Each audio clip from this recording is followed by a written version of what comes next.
بسم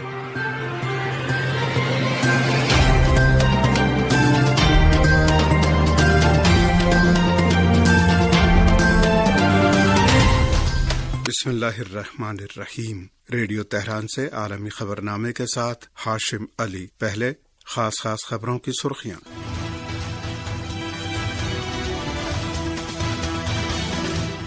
ایران اور مصر کے صدور کی ٹیلی فونی بات چیت۔ قطر پر صہیونی جارحیت کی شدید مذمت۔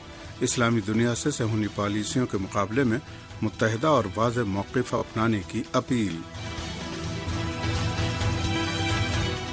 قطر سے اظہار یکجہتی کے لیے پاکستان کے وزیر اعظم کا دورہ قطر۔ پاکستان قطر کے ساتھ کندھے سے کندھا ملا کر کھڑا رہے گا، پاکستان کے وزیر اعظم کا اظہار خیال۔ ہندوستان کے وزیر اعظم نریندر مودی نے قطر کے دارالحکومت دوحہ میں غاصب صہیونی حکومت کی فضائی جارحیت کی مذمت کی ہے۔ یمن پر جارح صہیونی حکومت کے حملے میں درجنوں افراد شہید اور زخمی۔ ہم غزہ کے مظلوم عوام کی حمایت میں اپنے اصولی موقف پر قائم ہیں، انصار اللہ یمن کا اعلان۔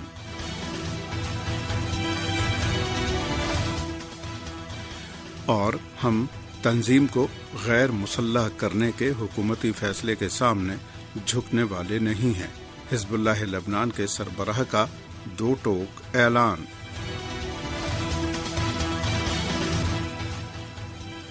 اب خبریں تفصیل سے۔ ایران اور مصر کے سربراہوں نے قطر پر صہیونی جارحیت کی شدید مذمت کرتے ہوئے اسلامی دنیا سے صہیونی حکومت کی غیر انسانی اور توسیع پسندانہ پالیسیوں کے مقابلے میں متحدہ اور واضح موقف اپنانے کی اپیل کی ہے۔ ایران کے صدر مسعود پزشکیان نے اپنے مصری ہم منصب عبدالفتاح السیسی سے ٹیلی فونی گفتگو کی۔ گفتگو کے دوران صدر مسعود پزشکیان نے ایران اور عالمی جوہری ایجنسی IAEA کے مذاکرات میں فعال کردار ادا کرنے پر اپنے مصری ہم منصب کا شکریہ ادا کیا۔ انہوں نے کہا کہ اسرائیل کسی بھی اصول اور قاعدے کا پابند نہیں ہے، جب چاہے کسی بھی ملک پر حملہ کر دیتا ہے، لہذا اب امت مسلمہ کے لیے مشترکہ اور مضبوط موقف اختیار کرنا ضروری ہو گیا ہے۔ انہوں نے ساتھ ہی مصر کے صدر کو ایران کے سرکاری دورے کی دعوت بھی دی۔ اس موقع پر مصر کے صدر عبدالفتاح السیسی نے ڈاکٹر پزشکیان سے رابطے پر خوشی کا اظہار کیا اور ایران اور IAEA کے درمیان طے پانے والے حالیہ معاہدے کو علاقے میں امن و استحکام کے لیے مثبت قدم اور ایران کی نیک نیتی اور شفاف رویے کا مظہر قرار دیا۔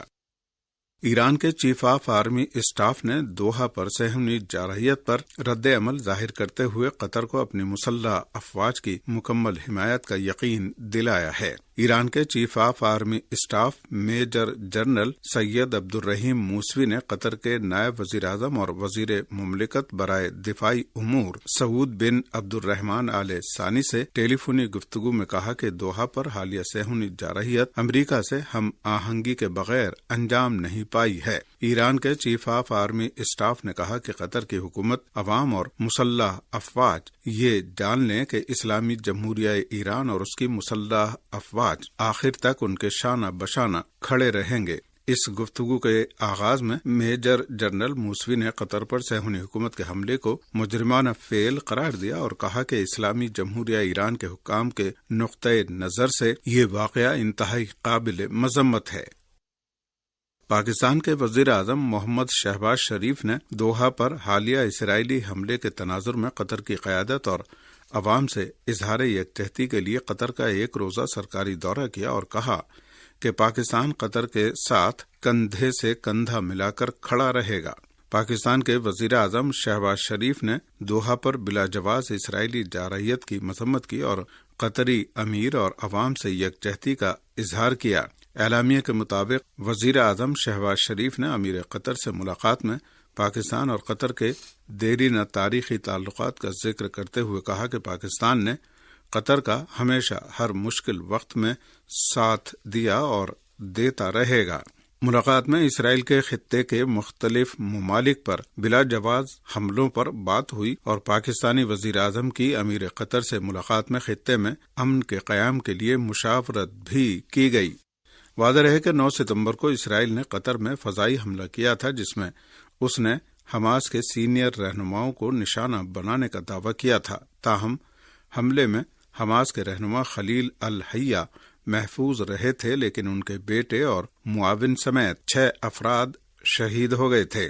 یہ حملہ اس وقت ہوا جب حماس کے مذاکرات کار امریکہ کی جانب سے پیش کی گئی تازہ ترین جنگ بندی کی تجویز پر غور کرنے کے لیے ملاقات کر رہے تھے۔ دریں فلسطین کی مزاحمتی تنظیم حماس نے دوحہ پر اسرائیلی بمباری میں شہید فلسطینیوں کی شناخت ظاہر کر دی ہے۔ عرب میڈیا کے مطابق حملے میں حماس کے مذاکراتی وفد کے سربراہ خلیل الحیہ کے فرزند اور آفس انچارج شہید ہوئے۔ دیگر شہداء میں احمد مملوک، عبداللہ عبدالواحد اور مومن حسون بھی شامل ہیں، جبکہ قطری وزارت داخلہ کا کہنا تھا کہ شہداء میں سیکورٹی فورس کے قطری اہلکار بدر سعد بھی شامل ہیں۔ دوسری جانب قطری حکام کا کہنا ہے کہ دوحہ میں اسرائیلی حملے میں شہید 6 افراد کی نماز جنازہ ادا کر دی گئی۔ نماز جنازہ میں امیر قطر سمیت بڑی تعداد میں شہریوں نے شرکت کی۔ دوسری جانب قطر میں دوحہ پر غاصب اسرائیلی فوج کے حملے کے بارے میں عرب اور غیر عرب اسلامی ملکوں کا اجلاس منعقد کیے جانے کی اطلاعات ہیں۔ اطلاعات کے مطابق یہ اجلاس آئندہ اتوار اور پیر کو منعقد ہوگا۔ ہندوستان کے وزیر اعظم نریندر مودی نے قطر کے دارالحکومت دوحہ میں غاصب صہیونی حکومت کی فضائی جارحیت کی مذمت کرتے ہوئے اس پر تشویش کا اظہار کیا ہے۔ ہندوستانی وزیر اعظم نریندر مودی نے اپنی ایک ایکس پوسٹ میں یہ خبر دی ہے کہ انہوں نے قطر کے امیر شیخ تمیم بن حمد آل ثانی سے ٹیلی فون پر بات کی اور دوحہ میں اسرائیلی فضائی حملے پر گہری تشویش کا اظہار کیا۔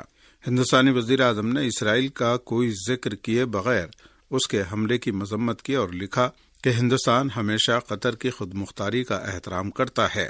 انہوں نے یہ بھی لکھا کہ ہندوستان مذاکرات اور سفارتکاری کے ذریعے مسائل کے حل کی حمایت کرتا ہے اور خطے میں امن و استحکام کا حامی ہے۔ انہوں نے دہشت گردی کی تمام شکلوں کے خلاف ہندوستان کے پختہ عزم پر بھی زور دیا۔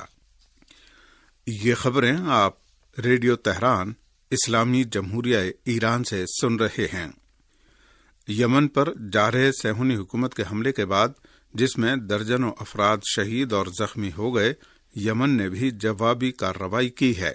یمن کی اعلیٰ سیاسی کونسل کے سربراہ مہدی المشات نے اپنی سرزمین پر اسرائیلی حملے کے بعد ایک بیان میں کہا ہے کہ یمن پر اسرائیل کی وحشیانہ جارحیت ناکام ہو گئی ہے۔ انہوں نے کہا کہ صہیونیوں کو پوری طرح تیار رہنا چاہیے، کیونکہ یمن پر جارحانہ حملے کا جواب ضرور دیا جائے گا۔ انصار اللہ یمن کے ایک رہنما نصر الدین عامر نے بھی کہا ہے کہ صہیونی حکومت کے حملے ہماری مسلح افواج کی کارروائیوں کو متاثر نہیں کر سکتے۔ ہم اپنے ملک پر حملے کا جواب دیں گے اور خطے میں دشمن اسرائیل کے منصوبوں کا مقابلہ کریں گے۔ انصار اللہ یمن کے ایک اور رہنما حزام الاسد نے بھی کہا ہے کہ ہم غزہ کے مظلوم عوام کی حمایت میں اپنے اصولی موقف پر قائم ہیں۔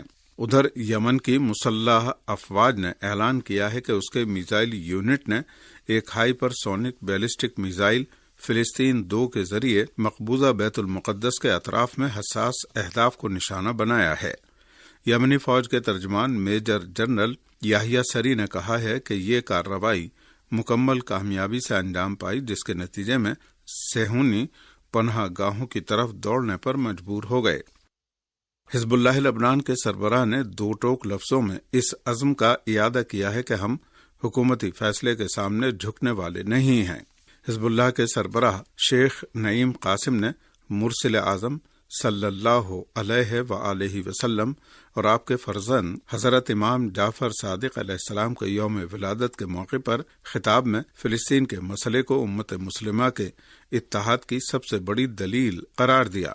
انہوں نے کہا کہ حزب اللہ ہمیشہ فلسطین کے ساتھ کھڑی رہی ہے اور اس کے لیے قربانیاں دی ہیں۔ ہمیں امریکہ اور اسرائیل کی جارحیتوں کے خلاف مزاحمت کرنے کی ضرورت ہے۔ حزب اللہ کے سربراہ نے فلسطینی مزاحمت کو سراہتے ہوئے کہا کہ فلسطینی عوام تمام تر سختیوں کے باوجود ثابت قدمی کے ساتھ مزاحمت کر رہے ہیں اور راموت آپریشن ان کی جرأت مندی کا ثبوت ہے۔ شیخ نعیم قاسم نے قطر پر صہیونی حکومت کی جارحیت کو خطرناک اور ناقابل برداشت قرار دیا اور کہا کہ اس پر خاموشی کسی طور پر مناسب نہیں ہے۔ حزب اللہ کو غیر مسلح کرنے کی لبنانی حکومت کی کوششوں پر تبصرہ کرتے ہوئے انہوں نے کہا کہ اب اس موضوع پر بحث کو ختم کر دینا چاہیے۔ امریکہ اور اسرائیل چاہتے ہیں کہ لبنان کے پاس کوئی دفاعی طاقت نہ ہو۔ استقامتی قوت کے بغیر کوئی بھی اسرائیل کے سامنے کھڑا نہیں ہو سکتا۔ جو لوگ مزاحمت کی حمایت نہیں کرتے وہ کم از کم اسے نقصان نہ پہنچائیں۔ صہیونی صدر اسحاق ہرتزوگ کے دورہ برطانیہ کے خلاف ہزاروں فلسطینی حامیوں نے لندن کی سڑکوں پر نکل کر مظاہرہ کیا ہے۔ ایران پریس کی رپورٹ کے مطابق مظاہرین نے پہلے اسحاق ہرتزوگ کی تقریر کے خلاف احتجاج کیا اور پھر برطانوی وزیر اعظم کے دفتر کے سامنے جمع ہو کر کیئر اسٹارمر اور اسرائیلی صدر کی ملاقات پر کڑی نکتہ چینی کی۔ مظاہرین ایسے پلے کارڈ اٹھائے ہوئے تھے جن پر بین الاقوامی فوجداری عدالت کی حمایت، اسلحے کی برآمدات بند کرو اور فوری گرفتاری کے نعرے درج تھے۔ مظاہرین نے برطانوی حکومت سے اپنی قانونی ذمہ داریاں پوری کرنے کا مطالبہ کیا۔ پاکستان میں سیکورٹی فورسز نے متعدد دہشت گردوں کو ہلاک کرنے کا دعویٰ کیا ہے۔ پاکستانی میڈیا نے پاک فوج کے شعبہ تعلقات عامہ ISPR کے حوالے سے رپورٹ دی ہے کہ دہشت گردوں سے متعلق اطلاع ملنے پر سیکورٹی فورسز نے محمد ضلع کے علاقے گلونو میں انٹیلیجنس کی بنیاد پر آپریشن کیا، جس کے دوران سیکورٹی فورسز نے دہشت گردوں کے ٹھکانے کو مؤثر انداز میں نشانہ بنایا اور شدید فائرنگ کے تبادلے کے بعد 14 دہشت گردوں کو ہلاک کر دیا۔ دوسری جانب شمالی وزیرستان کے علاقے دتا خیل میں انٹیلیجنس بنیاد پر ایک اور آپریشن کے دوران فائرنگ کے تبادلے میں مزید 4 دہشت گرد ہلاک ہو گئے۔ اس کے علاوہ بنو ضلع میں بھی سیکورٹی فورسز کی کارروائی میں ایک دہشت گرد کے ہلاک ہونے کی خبر ہے، جس کے قبضے سے اسلحہ اور گولہ بارود برآمد ہوا ہے۔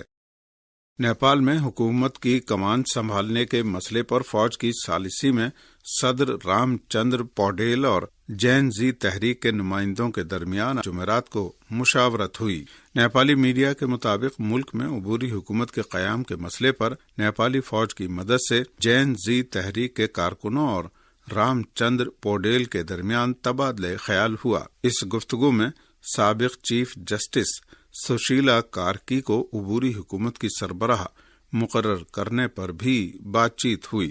اور اسی کے ساتھ ریڈیو تہران سے خبریں ختم ہوتی ہیں۔ سنو دوستوں، نیوز تو سب سنتے ہیں پر اپنے دوست سے سنا کیا؟ صداقت اخبار میں آپ کا سواگت ہے۔ صداقت اخبار میں ہم صرف نیوز والے نہیں ہیں، ہم آپ کے دوست ہیں۔ آپ کے علاقے کی تازہ خبریں سیدھا آپ کے پاس، گلی محلے کی باتیں ہوں یا بڑی خبریں، سب کچھ ملے گا یہاں۔ ہمارا ماننا ہے کہ آپ کو سب پتہ ہونا چاہیے اور آپس میں جڑے رہنا چاہیے، تو نیوز سننے کا مزہ اب تھوڑا اور پرسنل بناتے ہیں۔ صداقت نیوز نیٹ ورک کے YouTube چینل پہ آ جاؤ، ایک دم تازہ خبریں پاؤ اور ایسے لوگوں سے جڑو جو واقعی میں پرواہ کرتے ہیں۔ یاد رکھنا، یہ صرف اخبار ہی نہیں، آپ کا دوست بھی ہے۔ پر ہو دوستوں کو شیئر کرو اور ساتھ مل کے جانکاری میں رہو، مس مت کرنا۔ ابھی سبسکرائب کرو اور نوٹیفیکیشن آن کر دو تاکہ کوئی بھی خبر چھوٹے نہ، کیونکہ صداقت اخبار میں ہم صرف خبریں نہیں، ہم آپ کی کہانیاں شیئر کرتے ہیں۔ صداقت اخبار لوگوں کو جوڑتے ہوئے، کہانیاں بانٹتے ہوئے۔ چینل پہ ملتے ہیں۔